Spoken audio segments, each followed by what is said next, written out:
माननीय राष्ट्रपति महोदय, आपकी अनुमति हो तो समारोह का शुभारंभ किया जाए।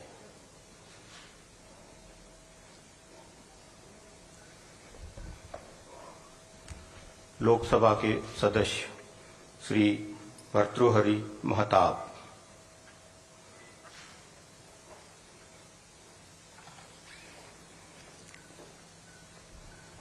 निष्ठा रखूंगा।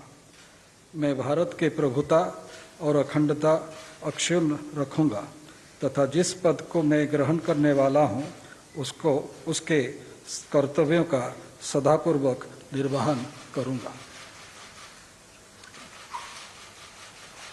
Congratulations.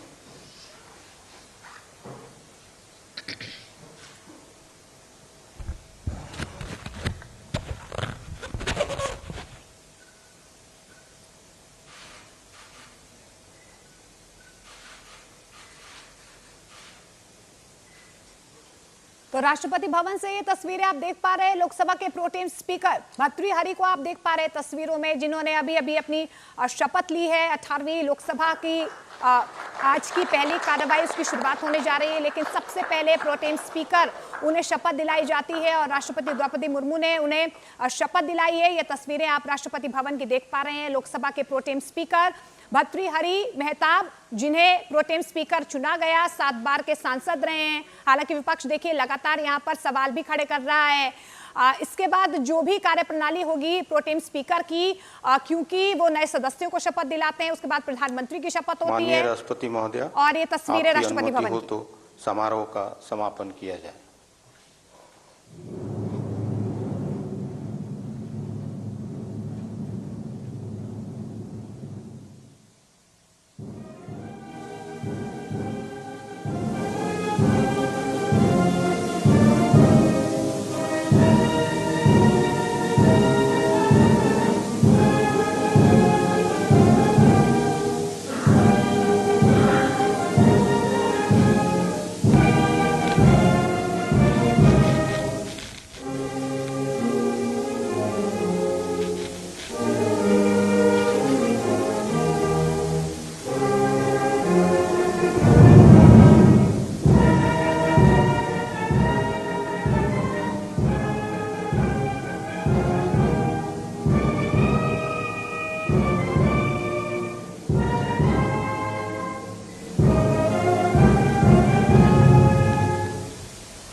तो ये शपथ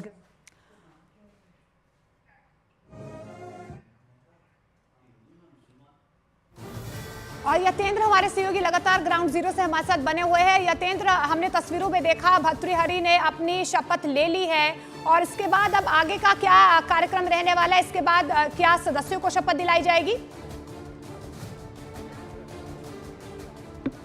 देखिए, बिल्कुल प्रोटेम स्पीकर भर्तृहरि महताब को शपथ दिला दी गई है राष्ट्रपति के द्वारा और अब वो वापस पार्लियामेंट सदन में, पार्लियामेंट भवन में आएंगे और इसके बाद जो पैनल, जो प्रोटेम स्पीकर का जो पैनल बनाया गया है, उन सभी सदस्यों को शपथ दिलाई जाएगी। हालांकि अभी देखना बाकी है कि जो विपक्ष यानी कि इंडिया गठबंधन के जो 3 मेंबर हैं, के सुरेश और दूसरे जो सदस्य हैं, वो क्या शपथ लेंगे या नहीं, क्योंकि इंडिया गठबंधन की तरफ से मैसेज यही दिया गया है कि प्रोटेम स्पीकर जिस तरह से बीजेपी ने बनाया है वो उसका विरोध करते हैं और वो इस पैनल के सदस्य के तौर पर शपथ ग्रहण नहीं करेंगे। यानी कि अभी देखना बाकी है कि जो वास्तव में विपक्ष की तरफ से जो मैसेज दिया जा रहा है वो उसको फॉलो करते हैं या जो सरकार की तरफ से कोशिश है रात भर चलती रही है और सुबह भी किरण रिजिजू का जिस तरह से बयान आया है वो मान गए। अब कुछ देर के बाद वो तस्वीर साफ हो जाएगी, लेकिन परंपरा यही कि प्रोटेम स्पीकर की शपथ के बाद प्रोटेम स्पीकर के पैनल के जो सदस्य हैं वो शपथ लेंगे और उसके बाद प्रधानमंत्री और उनकी कैबिनेट के सदस्य, मंत्रिपरिषद के सदस्यों को सबसे पहले शपथ दिलाई जाएगी और उसके बाद जो अंग्रेजी वर्णमाला के अक्षर हैं, यानी कि जिन राज्यों के नाम अंग्रेजी वर्णमाला के अक्षर के हिसाब से आएंगे उस हिसाब से उनको शपथ दिलाई जाएगी। कल शाम तक ये शपथ ग्रहण का समारोह समारोह चलेगा। एक एक करके सभी सांसदों को शपथ दिलाई जाएगी। आज करीब 280 सांसदों को शपथ दिलाई जाएगी और बाकी के सांसदों को कल दिलाई जाएगी। तो माना जा रहा है कि अंग्रेजी वर्णमाला के हिसाब से आसाम सबसे पहला राज्य है जिनके सदस्यों को, जिनके सांसदों को आज शपथ दिलाई जाएगी और सबसे लास्ट में यानी कल शाम को वेस्ट बंगाल के सांसदों का नंबर आएगा। लेकिन बिल्कुल देखिए, इंडिया गठबंधन की तरफ से लगातार नाराजगी यहाँ पर प्रोटेम स्पीकर को लेकर सामने आ रही है। अरुण हमारे सहयोगी हमारे साथ जुड़े हुए हैं। अरुण, ये जो 3 सदस्य हैं जिनकी नाराजगी सामने आई, अब भी नाराज चल रहे हैं? देखिए, 3 सदस्यों की बात नहीं, ये बात इंडिया गठबंधन की, और उन्होंने आपस में बैठ कर ये तय किया। देखिए, पिछला जो चुनाव हुआ है 2024 का लोकसभा चुनाव, उसमें 2 बड़े मुद्दे थे, एक संविधान और दूसरा दलितों का अधिकार। और जिस तरह से उत्तर प्रदेश में मायावती का वोट बैंक बीजेपी और हट करके पिछले चुनाव में बीजेपी के पास गया था, इस बार समाजवादी पार्टी और कांग्रेस के साथ आया और संविधान को लेकर के ऐसी बातें कही गई थी जिसका फायदा हुआ इंडिया गठबंधन को।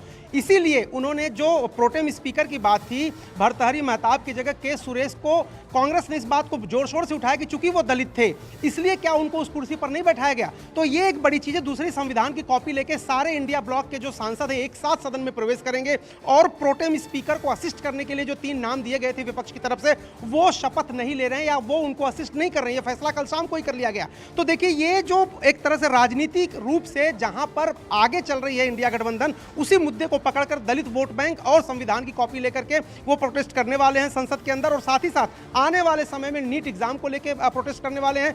भर्तृहरि महताब का जहां तक सवाल है, कांग्रेस पार्टी इस बात पर एडमेंट है कि 8 बार के जो सांसद हैं के सुरेश, उनको बनाया जाना चाहिए था, न कि भर्तृहरि महताब को। संसद में जो परंपरा रही है, सरकार की तरफ से अलग अलग दलील दी जा रही है, लेकिन कांग्रेस इस मुद्दे को दलित और संविधान से जोड़ करके संसद के अंदर प्रदर्शन करने वाली।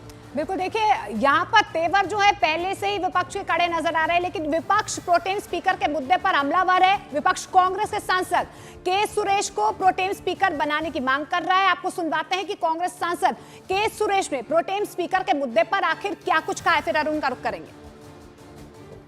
India Alliance strongly protested the India government violated the convention of the Lok Sabha.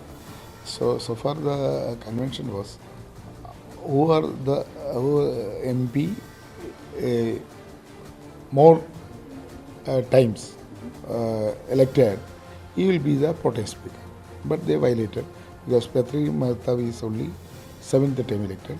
8th time I was elected. But they are broken the convention and they are insulting opposition again. उधर Samajwadi party के सांसद अफजाल अंसारी ने कहा है कि अगर किसी senior को प्रोटेम स्पीकर बनाया गया होता तो अच्छा होता। आपत्ति के योग्य है विषय, और होना ये चाहिए था कि कोई सीनियर अगर बनाया गया होता तो और अच्छा होता। और अरुण लगातार हमारे साथ बने हुए हैं। अरुण, क्योंकि अभी प्रोटेम स्पीकर की तरफ से शपथ ले ली गई है, राष्ट्रपति द्रौपदी मुर्मू ने अभी राष्ट्रपति भवन में उन्हें शपथ भी दिलाई है, अब सदस्यों को शपथ दिलवाई जाएगी, लेकिन इंडिया गठबंधन की ये जो नाराजगी है या ये कहा जा रहा है उनकी तरफ से कि किसी वरिष्ठ या सीनियर को प्रोटेम स्पीकर बनाया जाता, हालांकि 7 बार के सांसद भी रहे हैं, अब जो ये आक्रामक रुख विपक्ष की तरफ से या इंडिया गठबंधन की तरफ से सामने आया है, क्या ये संसद के अंदर भी नजर आएगा?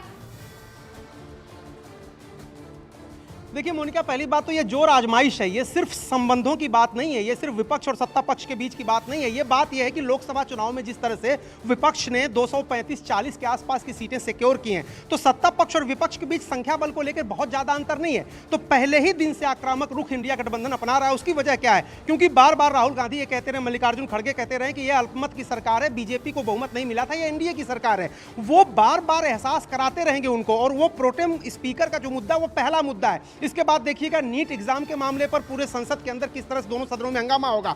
राष्ट्रपति का अभिभाषण हर बार आप देखिए अक्सर बायकॉट करता है विपक्ष उसका, तो इस बार भी उस तरह की संभावना बन रही है कि विपक्ष उस ऑप्शन पर भी विचार कर रहा है। यानी फुल ऑन एक तरह से पूरी ताकत के साथ विपक्ष जो है वो सत्ता पक्ष को चुनौती देने वाला है। ये प्रोटेम स्पीकर का जो मुद्दा वो पहला मुद्दा है जिस पर दोनों पक्ष आमने सामने खड़े हैं। विपक्ष की दलीलें अपनी हैं, परंपरा के मुताबिक उनका मानना है कि 8 बार के सांसद के सुरेश को बनाया जाना चाहिए था। सत्ता पक्ष दलील दे रहा है कि लगातार वो सांसद नहीं रहे, बीच में हारे, इसलिए भर्तृहरि महताब को यह जिम्मेदारी दी गई। लेकिन इसके पीछे की कहानी दिलचस्प है, वो ये है कि संसद के अंदर जो सत्ता का संतुलन जिस तरह से पिछले 2 लोकसभा चुनाव में था वो थोड़ा सा गड़बड़ा गया है। बीजेपी के नजरिए से देखें, एनडीए के नजरिए से देखें, और विपक्ष मजबूत मजबूत हुआ है, तो वो जोर आजमाइश और वो एक तरह से एक दूसरे के सामने जो खड़े हो रहे हैं, संविधान की कॉपी लेके संसद के अंदर जाना, इंडिया ब्लॉक के सारे सांसदों का एक साथ संसद के अंदर जाना, यह दिखाता है कि विपक्ष ये संदेश देना चाह रहा है कि लोकसभा चुनाव की तरह ही संसद में भी और सड़क पर भी वो एकजुट हैं, एक साथ है और मोदी सरकार की नीतियों के खिलाफ संसद और सड़क दोनों जगह संघर्ष जारी रखेंगे।